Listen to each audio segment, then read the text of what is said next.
Bonjour à tous et bienvenue sur boursicoté.com pour cette nouvelle analyse technique Forex, matières premières et crypto-monnaie. Une paire de devises euro-dollar qui est en train de confirmer la cassure ici de cette zone de support oblique.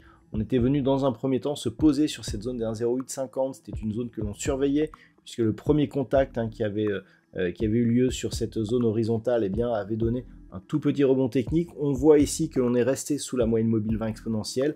Et là, on casse cette zone des 1,0850. Donc l'objectif se trouve désormais sur cette zone de point bas, avec cette zone de support horizontal qui se situe à 1,0750. La rupture de cette zone nous donnera un signal de retournement majeur de la dynamique, puisqu'il y aurait cassure de ce précédent point bas significatif. Et l'objectif serait un retour ici sur la zone des 1,0630, voire 1,05, qui est une zone majeure, je le rappelle. Au niveau des indicateurs, on voit bien ici que l'on est repassé sur un mouvement baissier malgré une baisse des volumes.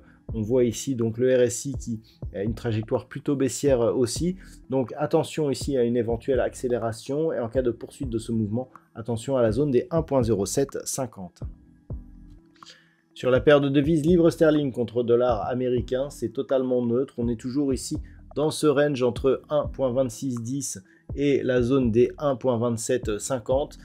On oscille entre ces deux zones, on est venu tester la partie supérieure aujourd'hui. Donc pour l'instant, c'est totalement neutre dans une dynamique qui reste toujours prioritairement haussière, puisque je veux dire, même avec la cassure de cette zone de support et en absence de conviction, on voit que l'on reste sur ces niveaux. Donc globalement, on reste potentiellement sur une dynamique qui pourrait repartir à la hausse, mais pour cela, il faudrait donc casser cette zone des 1,2750 pour continuer à viser un retour potentiel sur 1,30. Idem sur l'once d'or fin qui continue à osciller entre 2005 et 2070 $ l'once.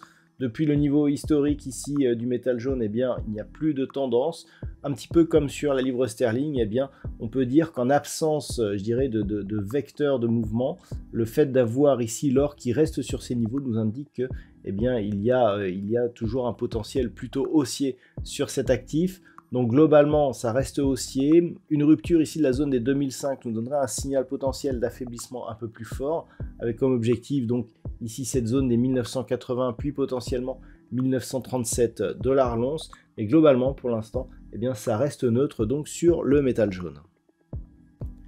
Sur le WTI, hier, je vous indiquais que la rupture ici de cette zone des 74 $ le baril pouvait nous donner un pré-signal de hausse.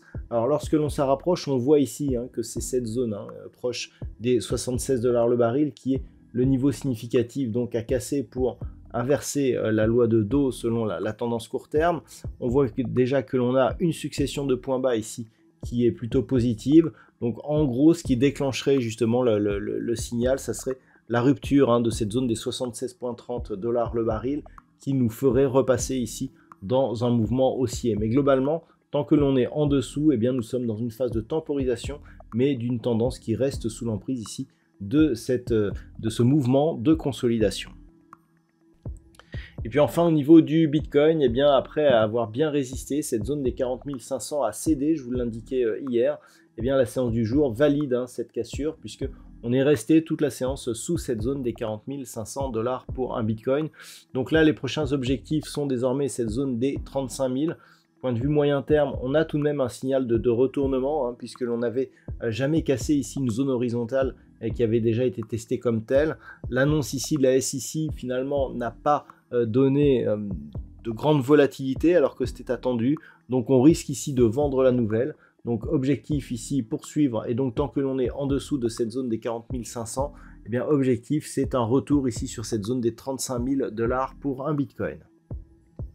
Voilà donc ce que l'on peut dire sur l'analyse technique de ces principaux actifs de marché. Je vous souhaite de passer une très bonne soirée et on se retrouve dès demain pour d'autres analyses techniques, toujours sur le site boursicoté.com.